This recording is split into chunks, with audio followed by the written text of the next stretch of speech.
L'Université Jean Moulin crée sa fondation Objectif Égalité des chances.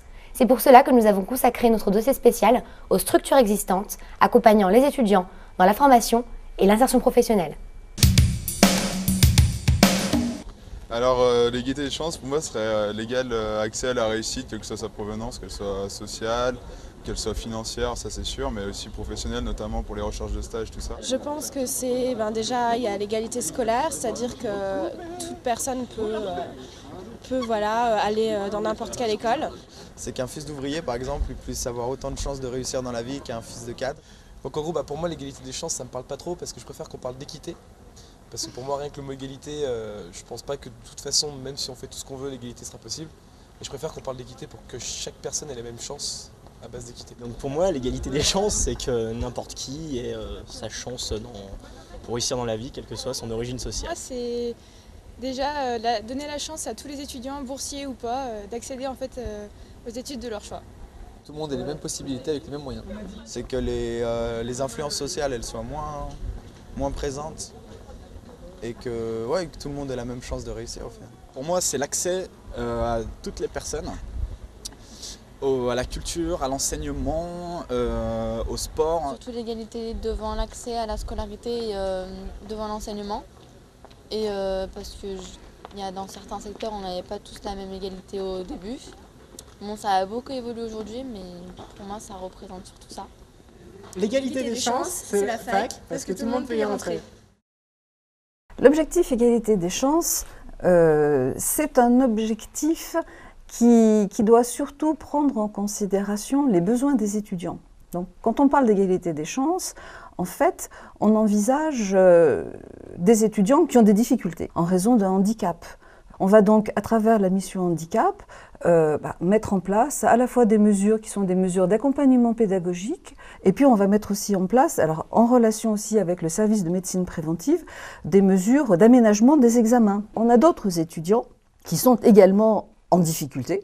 Alors, ils peuvent être en difficulté dans le cadre de leurs études, ils peuvent être également en difficulté parce que ce sont des étudiants étrangers qui ont des problèmes d'adaptation.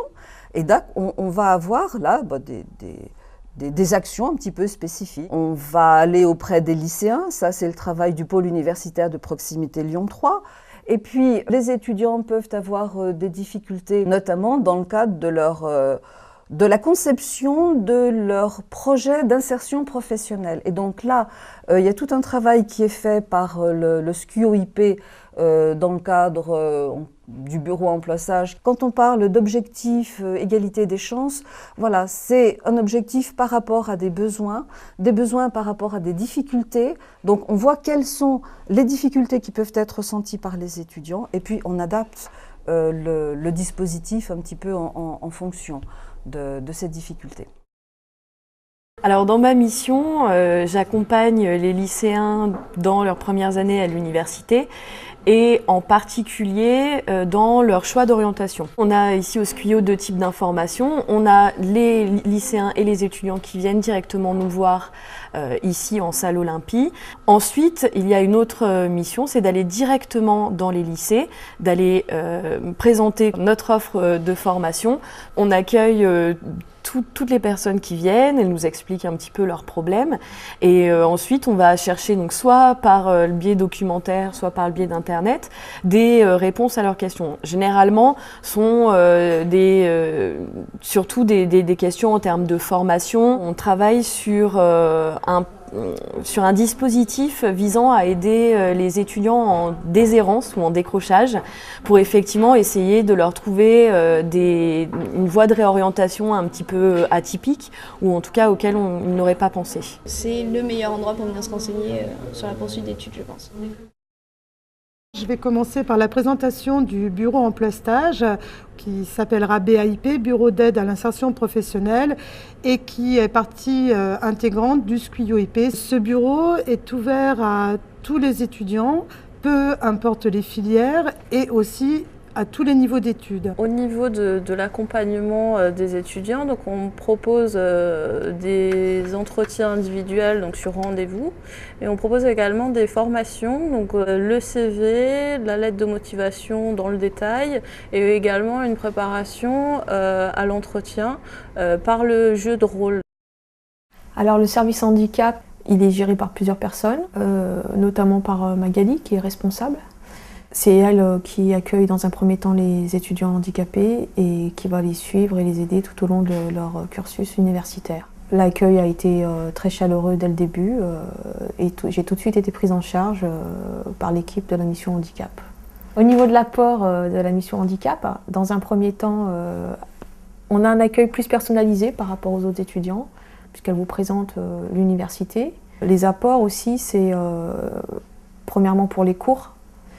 Quand on ne peut pas y assister par exemple. Donc la mission handicap fait en sorte que vous puissiez récupérer les cours, donc soit sous forme écrite, mais aussi sous forme audio. Et du coup, la mission handicap met à disposition des dictaphones numériques.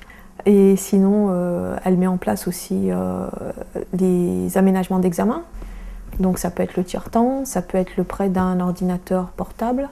Les sujets d'examen peuvent être agrandis aussi en format A3 par exemple. Donc il y a plein d'aides techniques ou humaines que la mission handicap peut mettre en place pour les élèves, les étudiants en situation de handicap. S'agissant donc des actions qui sont entreprises pour l'accompagnement des étudiants par le pôle universitaire de proximité, nous en avons plusieurs.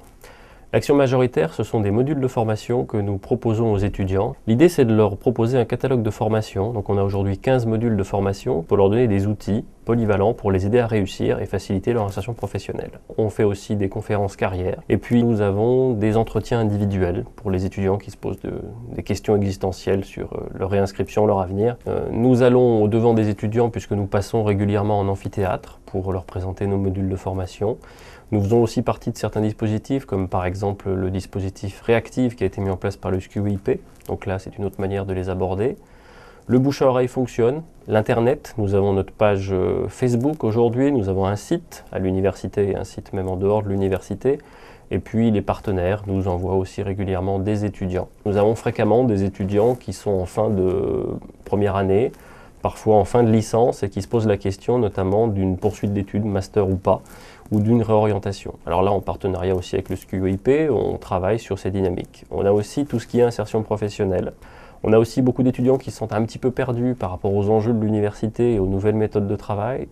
Et aussi, de manière un petit peu plus large, parfois des étudiants simplement qui sont un peu inquiets et qui ne trouvent pas d'interlocuteurs spécifiques pour parler de ces questions. Donc on sert encore une fois vraiment de structure de relais et de lien. Vous le croisez peut-être tous les jours, à l'heure de la pause ou du déjeuner, mais vous ne savez pas vraiment qui il est.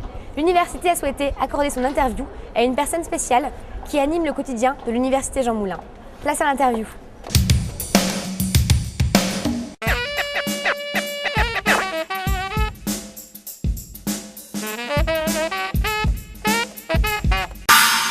Je m'appelle Rodolphe Arzur, je travaille à l'université Jean Moulin, au Crous, et je suis agent de service serveur caissier. Avant, j'étais serveur, avant d'entrer au Crous, chef de rang, et je travaillais dans des restaurants gastronomiques. Ça, c'est 12 ans que je suis là, moi. Moi, c'est vrai, c'est une bonne fac en plus. Et une bonne ambiance, mais l'ambiance, c'est nous qui la faisons. C'est les personnes qui y travaillent, et c'est vrai qu'on s'entend bien parce qu'on travaille ensemble depuis maintenant de 7 à 12 ans. Donc, il y a du respect et puis une grande complicité. Et ça se ressent. Donc, je commence à 7h30 le matin, je fais toute la mise en place, les merguez, je cuis les poissons, je prépare les pizzas, on prépare les desserts. Donc, je fais le midi des pizzas et puis des panini et des pâtes, tous les jours. On sert des étudiants, des personnels administratifs et des profs. Donc, le plus gros de nos clientèles est basé sur les étudiants. C'est vrai qu'il y a des anecdotes, comme par exemple, il y a beaucoup d'étrangers quand même, hein, donc il y en a qui ne comprennent pas tout, qui ont du mal à nous dire les choses, et c'est vrai que c'est un peu cocasse, donc on rigole bien des fois. Heureusement que les étudiants non étrangers nous aident un peu, parce que parfois, donc il y a des Japonais, il y a des Anglais, il y a des Canadiens, donc ce côté-là c'est assez super, parce que ça donne une super ambiance, c'est vraiment très agréable de travailler dans ces conditions-là. La clientèle étudiante est très sympa, il y a une bonne ambiance et ils sont contents, c'est ça le principal surtout. Ils viennent manger, passer un bon moment et repartir travailler. Voilà, le J3M, c'est fini. Merci de nous avoir suivis. Et on se retrouve en septembre pour un prochain numéro.